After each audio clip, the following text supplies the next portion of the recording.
planned for next year. Hopefully all good things. So tonight, what we're going to do is just update you a little bit on the year-end stats, some of our plans for 2022, look back on a little bit on 2021, where we were then and where we are now. It's going to be quite a short one. And then at the end, we'll just announce the ETH giveaway winners right at the end of the call. So I see it's like a relatively small group here today, so it's probably going to be quite intimate, and feel free to ask any questions at any point. Just drop something in the call chat, and then like either Annie or Nina will just bring it up, and then we can try and answer any questions you might have.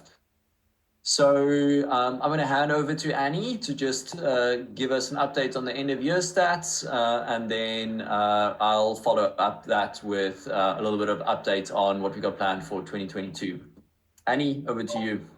Okay, sure. Hello, everyone, and welcome. Happy to see you all here. As Steven said, it's a small group, but I'm sure it's going to be fine in terms of ambience. So basically what I'll do is I'll try to share the screen, and this time I want to show you a new dashboard. For those of you, can you see my screen first of all? Let me just double check that first.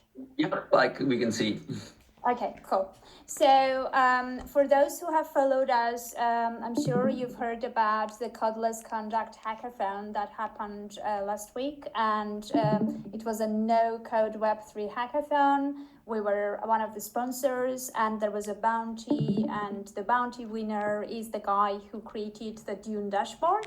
So I think this is good in a sense that you will no longer need to wait for another community call to get more detailed analytics and more data. You can just come here and see most of it yourself.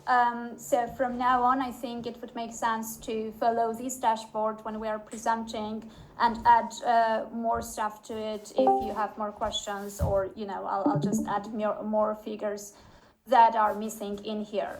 But this will be kind of the thing that we will be following. This is the first iteration. With the time, I'm sure it will get better, but this is what we've got at the moment, and I think it's pretty good already. So if you look at this was something we weren't presenting before, but it's available here now on this dashboard. You can see the average APR over the time, and we are on average for December around 77% APR for all the loans up to now.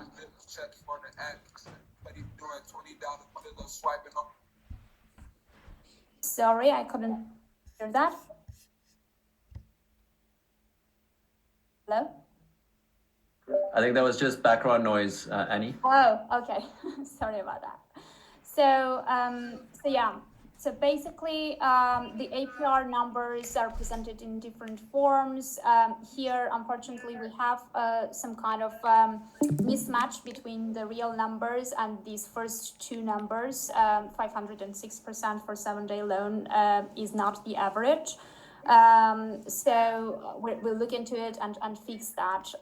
But basically, you can dig into more details related to the APRs. You can see everything here in terms of the average APRs per each project. So when you hover over here, you will see the full list and the average for each one represented there. Which is giving more details. So going to the things that we usually present. Here are the numbers. Basically, this month we are at around 363 loans up to now. I think, like, looking at the track record, we will be probably, hopefully get over last month's numbers as well. So everything is on track. In terms of volumes, we have already passed 6 million total volume loan for December. Last month we almost reached 10 million, so we'll see how it goes this month, but it looks pretty healthy this month as well. So in terms of cumulative loans at the moment, we are at 37.4 million total volume up to now. Those have been from 2,745 loans, and from which the total unique completed ones were 2,211. And you can see the interest here. Basically, cumulative interest is 995,000. Hang on, yeah, 972,000. Sorry about that. So if you look at the top lenders and top borrowers tab here, you will see how many percentage each of them represents. The top three are the big volumes. So basically, our top lender already passed total 6 million. He's at around 6,276,000. And he's made in interest 345,000 and completed 400 loans. So very impressive numbers indeed. The second biggest lender is at 3.1 million, with interest earned of 223,000, and those are coming from 72 loans. And the third biggest lender is at 2.2 million with 51,000 in interest out from 136 loans. So if we look at the borrowers on the other side, our top borrower is at 2.6 million with interest of 71,000 from 144 loans. Second biggest borrower is at 1.8 million with 1.1 million, 11,000 in interest and from 23 loans. And the third one is at 1.3 million with So you will see all the other wallets as well here. Basically, when you hover over the thing, you will see all the details of the other loans. In terms of biggest assets, as you can see here, we have art blocks, we have Bored Apes being the first top two, and then those are followed by CryptoPunks. The last thing that is not included here, but I know you guys were asking for it, so SJ made sure that we have those numbers as well for you. The top defaulted projects, we had Art Blocks, 72 projects, loans from Art Blocks, which was for 942,000 in volume. We had 32 loans from Hashmasks that were defaulted, 1 async art, 4 vFriends, and 6 Postgres. Those were like the top defaulted projects. So that's what I've got for you. If you need anything else, let me know, and I can dig into the numbers. Awesome. Thanks, Annie. If anybody's got any questions, to shout. Or if you don't feel like comfortable speaking, just drop the questions in call chat and we'll take it from there. So yeah, thanks for that, Annie. And then I just wanted to give a really quick update. We did do a podcast, a Medium article on our plans for next year, but I thought I would just kind of reiterate some of them here. And then kind of give everybody a chance to kind of ask more detailed questions. I've seen quite a lot of conversation in the general channel about some of these features, so happy to answer any questions people have about them. So like I said, we're almost ready to go with Protocol V2. We're really excited about it. Because I think this kind of really lays the foundation for us to kind of build something kind of really fantastic going forward. Like I said, the first version of the contract was, we did this back a CryptoPunk for less than 1 Ether. You could get an autoglyph for less than 2. And we weren't really sure that there would even be a market for this kind of product. So we really built the simplest possible thing we could build. And then obviously seeing like amazing support we've gotten from you guys, and like the like huge growth in volume. And it's clear that there's something here, and we're onto something. And so what we really wanted to do with this next version is kind of lay the foundation for us to build a protocol that is easily extendable, easily upgradable, supports different kinds of loans and potentially other types of agreements, and also is easy for people to integrate with us. So like basically what that means is, besides all the new features that we're adding in V2, we've also re-architected the whole system to go from a single smart contract that handles everything to a bunch of upgradable smart contracts that we can register new ones of and upgrade over time so that we can continue adding new features. So we're looking to launch that early in Q1. We are running through the final set of tests. We've gotten full audits on the actual smart contracts. We also now running full security audits on kind of every part of our infrastructure to make sure that we are safe completely end to end. A lot of projects don't bother with the non-smart contract audits, but there's been a couple of hacks recently, especially the Badger DAO one, where the actual smart contracts weren't compromised, but the UI on the front end was compromised. So we're going to really feel that it's super important for us to make sure that every piece of our technology stack is, as fully up to date and secure as we can possibly make it. So I'm going to list a few of these features that are kind of, all of them are natively supported by the smart contracts that are going live like very, very soon.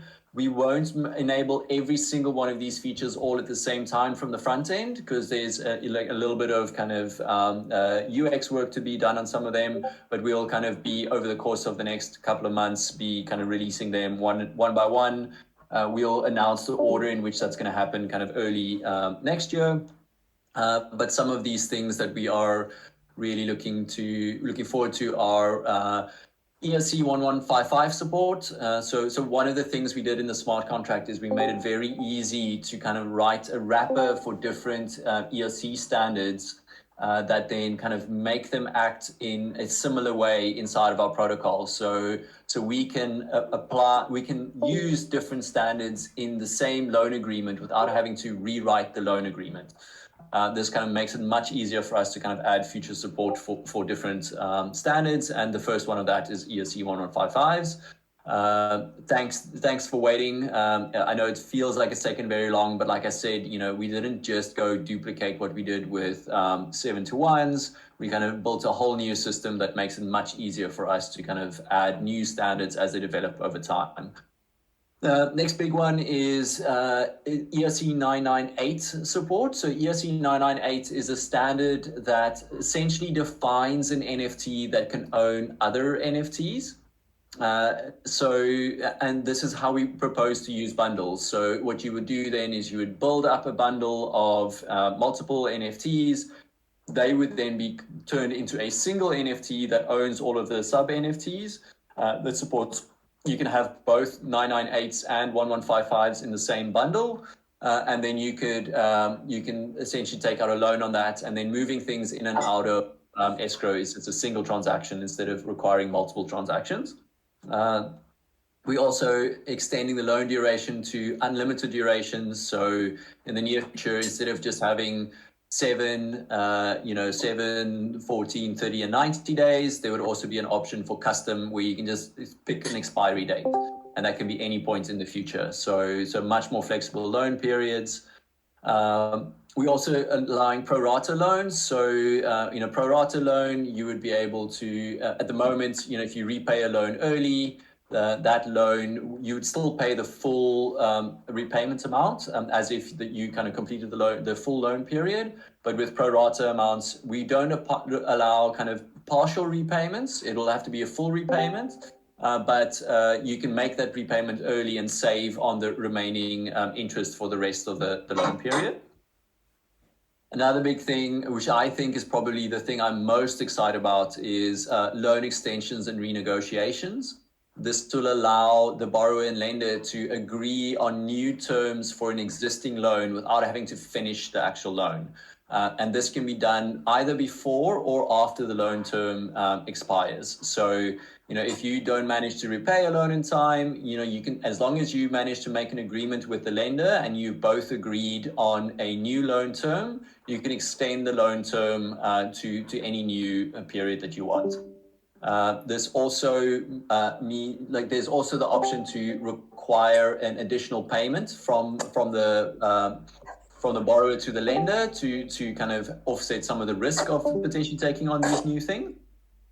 But I think that's going to be, the main thing that like we see often in like support requests is people asking for help, trying to kind of just extend the loan period because they just, they're missing the repayment by one day and they want to be able to still honor the loan without actually losing their assets. So I think that's going to be a super useful thing, especially for borrowers.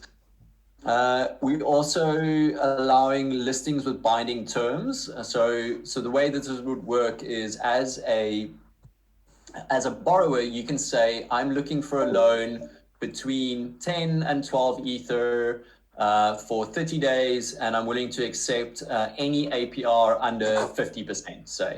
And then if a lender comes along and he's willing to, and then you can mark that as saying, I'm willing to accept any offers that fall within this range. That would then allow lenders to find people that they know are seriously looking for loans. And then if they make an offer that falls within that range, the loan would automatically get started. It's important to remember, though, that you have to choose when listing that you are willing to accept any offer that falls within that range. So you don't, if you still want to do it the same way as we've currently done it, where there's no obligation for you to accept a loan, you can just do that without marking something, marking that you're willing to accept any offers that fit within a range. So this should make it much easier for lenders to find serious borrowers and kind of smooths out the process for them on that side. And then the other thing that we're adding is, the same way that you currently have an NFT that represents the lender's position in a loan, we're also now creating an NFT that represents the borrower's position in a loan. So this would essentially allow you, if you see that you're not going to be able to make your repayment period, you could always sell that obligation to somebody else and at least recoup some of the difference between your loan amount and the market value for your NFT. The thing that we're really excited about on these things actually is, we're speaking to a number of people and protocols that are looking to integrate with us and like using these like NFTs that represent these debt positions or loan obligations as primitives inside other protocols that allows them to deploy more capital and kind of give better rates and faster loan turnaround times for everybody on the platform. So really really excited about that. And like I said earlier, in general, I think this is kind of the start of NFT money Legos that, in the same way that you have money Legos in the kind of broader DeFi ecosystem. So excited to see what people build on top of that. And then, so that's it. Like, if anybody has any questions on those, happy to answer them. Drop the questions in chat. We can kind of circle back to this at the end if anybody thinks of something in the meantime.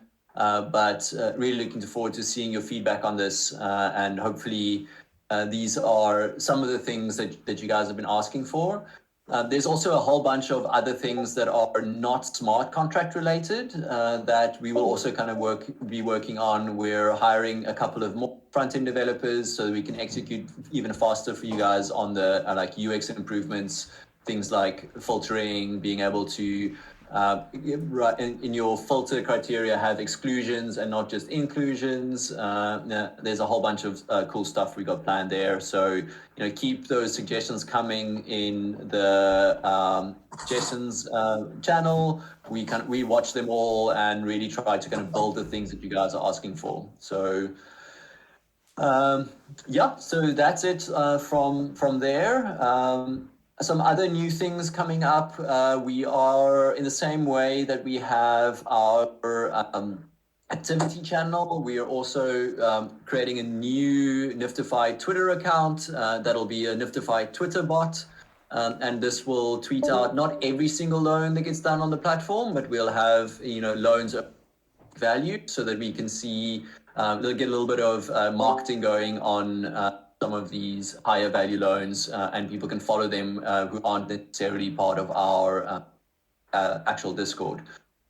So we'll announce when that goes live in Discord, and hopefully you guys can follow that and tweet it out when one of your loans it's across that threshold. So up next, we've got Jonathan. He's going to talk a little bit about our token economy. Jonathan, over to you. Yeah, hey everyone. I wanted to first of all ask if there are any questions regarding the V2 features, because I think we didn't really give you guys the time to ask questions. So I'll just pause here quickly if there's any questions regarding all of this cool stuff that Stephen just talked about. This is the time for it.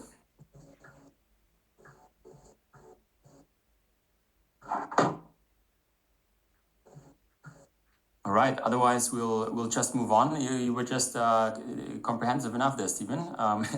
And the other thing that we wanted to mention is, for those of you who've read this article onwards and upwards that we've written, the second part that we're focused, the second big topic that we're focused on over the next couple of months is the NFTfi token economy. And we've said this many times, and I think from the very beginning, way before I even joined the project, the long-term vision was always to build a fully decentralized, permissionless, user-owned NFT finance utility. So we're trying to build a protocol that is user-owned and user-operated in the long run, because we believe that this way the technology that we've been building will have the maximum impact on the NFT space.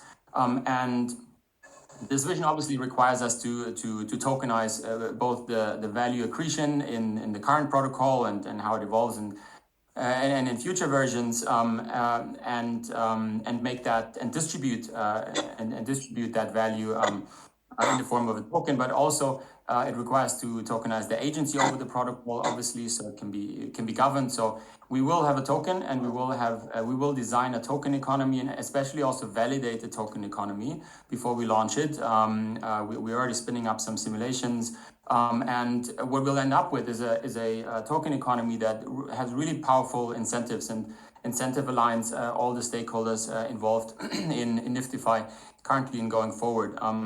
And what we do want to just mention is that we've decided, because there was a lot of questions, and we want to be really clear about what we're going to build there. And this is why we will only communicate in writing about it. So the next sort of chunk of information will come early 2022.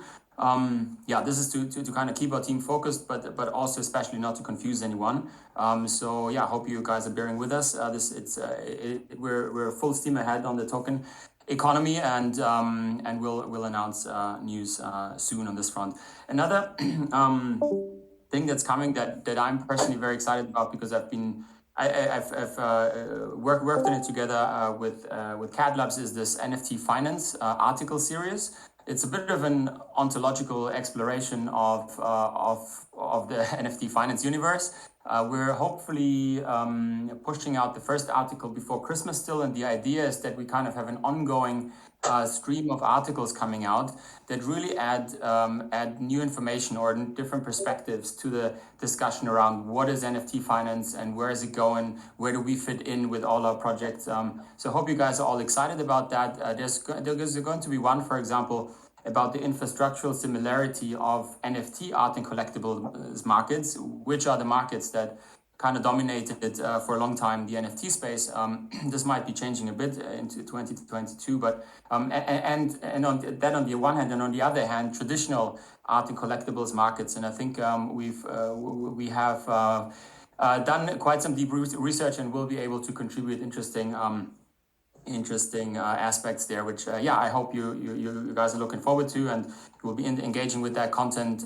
It'll be written. We're writing it a bit on not on an academic level, but on sort of a not semi-academic level, but quite a sort of a complex level in a sense, and it is currently in review with a guy who's lecturing at Harvard. We have it in review with a guy at Imperial College London. So we're really trying to engage some of the thought leaders in the space, and we hope that this will position NFTfi really as as somebody as a project that's contributing knowledge to the space and lead to a brand which differentiates, and we're kind of building a moat, I think, by investing into that specific topic.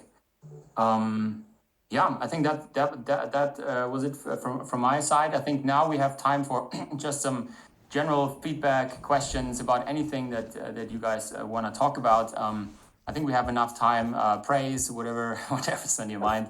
I'll just pause here, and then we'll end up with a couple of things you can help with if you're interested in.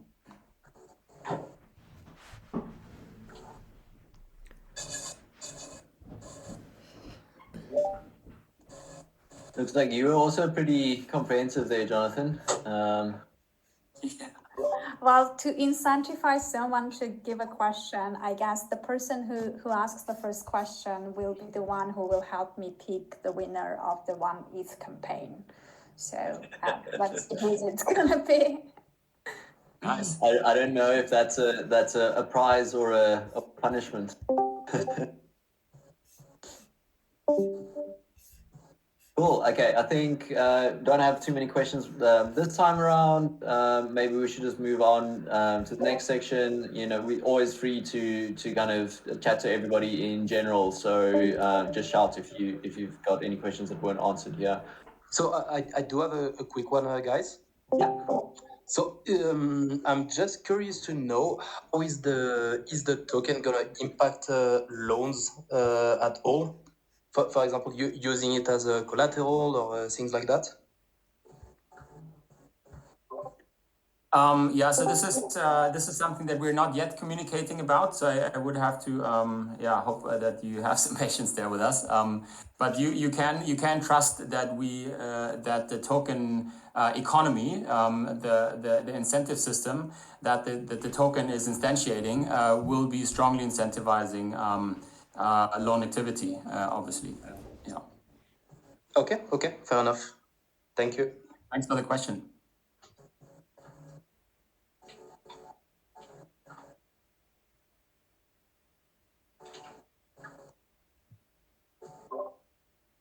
Very excited to see some Oxmons here in the community. Should we move on to the next section, huh? Yeah, I think the next section is really just wrapping it up. I think we wanted to first of all say thank you because many of you have actually supported us on Twitter quite a lot in recent days. I think especially around the Nexo launch. I think we just felt like we have a real community that's supporting us and that's setting things straight on Twitter if it's not correct. Just wanted to say thank you. Please keep doing that. We try and have our eyes everywhere, but like a lot of things, obviously fall through the cracks. There's so much happening on crypto Twitter, so we really appreciate if you kind of stand up for us and support us and other things that you can help us with. And this is really. I think the biggest, it's not a construction site, but like we need to get better at getting high quality assets onto the platform quicker. So we even have an internal leadership board now in our team, kind of who's better at activating these NFT project communities, right? So we try and reach out to these projects and kind of educate the NFT holders about these new possibilities that they now have. But this is something that we could absolutely use support with. If you want to see, for example, the lenders, if you want to lend against specific assets, then by all means, obviously, paste it in our Discord. But also, consider going into these Discord channels and making some noise about NFTfi. And so this is something we could definitely use help with. Like and retweet our content on Twitter. That always helps, and just help us educate the space. We're really very much at the beginning. This is just it's on an adoption curve, it's not even, yeah, so there's discussion around where we are, but very much at the beginning. We need to spread the word, educate folks, and then we'll see pretty rapid growth. Also, if you want to get involved in a more structured way, so we are looking for community members who help us first, as I said, in community outreach. Also, another thing we want to do is write up better documentation. So that there with a couple of things, if you're good at copywriting, if you understand our platform inside out, that's something that we'd love to get in touch with you. We just have too many things that we could do them all at once. The more support we have, the quicker we can move forward. We also have a community moderator and an ambassador program that we will talk about next time. So if you're interested in being a moderator in the community, an ambassador, you can also just shoot us a message already, even before we officially kind of announce that program. And another thing we're doing is we're coming up with a security sort of protocol for Discord. So we just want to make sure as things, towards the token launch will heat up, and we're going to go through all the ups and downs like all Discord communities, and we just want to be ready and have a protocol and processes that work. If you're somebody who feels you have a good idea about how best practices work in other Discords, this is also something we're currently actively working on. Stephen, anything to add? Ronnie? Yeah, I just wanted to just again reiterate what Jonathan was saying around, it really is awesome to kind of have, a community like you guys jumping in, like helping set the record straight about, like some of these claims that other people are making on Twitter. And it really is very gratifying for me to, 18 months ago, NFTfi didn't exist, and now we've got this awesome community of, there's nearly 5,000 of you now, and to kind of feel the support and love that we're getting from you really means a lot to me, and I really just wanted to say thank you.